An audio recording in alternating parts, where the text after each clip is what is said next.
मुश्किलों के रास्ते से जो लोग निकलते हैं वही आसमान की ऊंचाइयों को नापते हैं। और इसी सफ़र के साथ शुरू करने वाले जो उत्तर प्रदेश से ताल्लुक़ करते हैं गगन यादव जी, और कहीं ना कहीं इनके चाहने वाले अब पूरे भारत में हो चुके हैं। और आज ये मौजूद है गोरखपुर की गोरखनाथ के पावन धरती पे। और आइए कुछ खास बातचीत जनता एक्सपोज के द्वारा इनसे किया जाए। भैया पहले तो हमारे चैनल में आपका स्वागत है। बहुत बहुत धन्यवाद सर, सवाल हमारा पहले ये है, आज का कार्यक्रम आपका कहाँ है? आज कुशीनगर में। कुशीनगर में आपका कार्यक्रम। लगातार आप पूर्वांचल में दौरा कर रहे हैं, क्या पूर्वांचल को लेकर कोई प्लानिंग है? पूर्वांचल का दौरा नहीं कर रहे हैं अभी।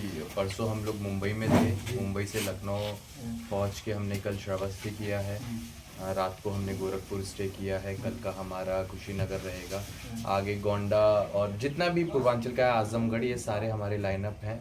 तो ऐसा नहीं है कि हम सिर्फ एक पर्टिकुलर एरिया को कवर कर रहे हैं, हम पूरे देश में काम कर रहे हैं। और सबसे पहले तो ये चीज़ें आप एकदम क्लियर रखना कि गगन यादव राजनीति में आने के लिए अपना क्षेत्र नहीं पकड़ रहा है। गगन यादव पूरे भारत में घूम रहा है, पूरे समाज को, जितने भी हमारे कश्मीर से लेकर कन्याकुमारी तक लोग बैठे हुए हैं, उन्हें जागरूक करने का काम कर रहा है।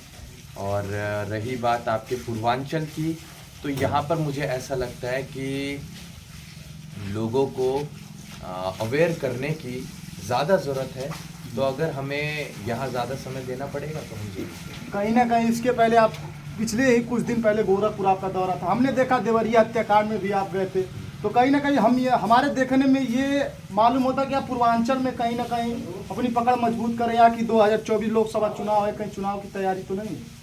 जब देवरिया कांड की आपने बात करी तो उस दौरान हम लोग बिहार दौरे पर थे। 1 तारीख से लेकर 8 तारीख तक हमारा बिहार का दौरा था और 2 तारीख को ये मामला हुआ था देवरिया में।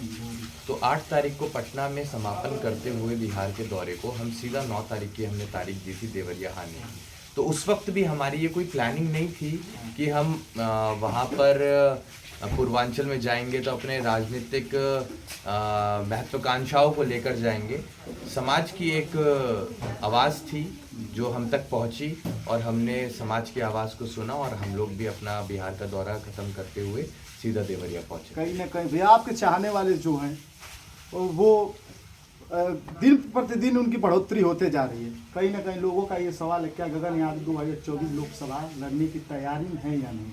ये सबसे महत्वपूर्ण सवाल है। रही बात राजनीति की, तो मैं क्लियर कर देना चाहता हूं कि मेरे लिए राजनीति पॉलिटिक्स में आना मेरी प्रायोरिटी नहीं है।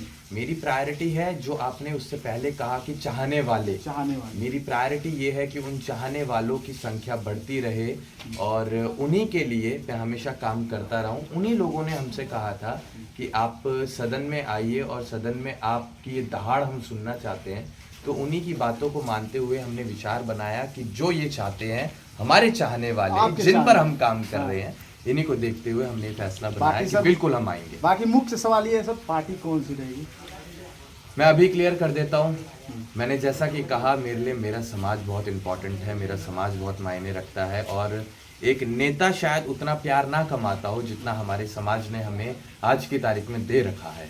तो राजनीति से प्यार कमाना हमारी कोई भी सोच नहीं है। हमें जहाँ से जो मिल रहा है हम उसी से खुश हैं। रही बात पार्टी की, तो मैं अभी क्लियर कर देता हूँ कि हम हमेशा माननीय मुलायम सिंह यादव जी की विचारधाराओं पे चलेंगे।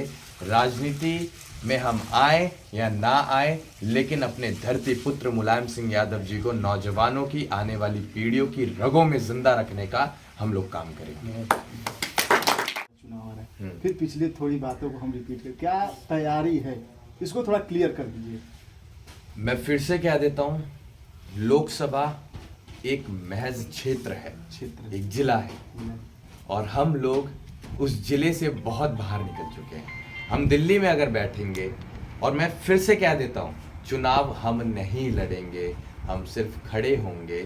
चुनाव लड़ेगा वो व्यक्ति जो चाहता है कि हम उसकी आवाज़ सदन में रखें। तो हम नहीं लड़ेंगे, चुनाव वही लड़ेंगे, हम सिर्फ खड़े रहेंगे। और हम दिल्ली में बैठने के बाद हम सिर्फ उस लोकसभा की आवाज़ नहीं, वहाँ का सुख दुख तो हमारा सुख दुख है ही, बल्कि दिल्ली में बैठने के बाद हम पूरे देश के अपने लोगों के जो भी हमसे जुड़े हुए हैं, जो भी हमें प्यार देते हैं, उन लोगों के लिए लड़ने का काम करें, उनके सुख दुख में जाने का काम करेंगे। आखिर वो कौन भाग्यशाली जिला होगा जिस जिले को आप जैसे क्रांतिकारी नेता मिलेगा, ये पहले बताइए। तो मुझे सच में बहुत अच्छा लगा कि आपने कहा कि वो जिला कौन सा भाग्यशाली होगा जिसमें हम जाएंगे।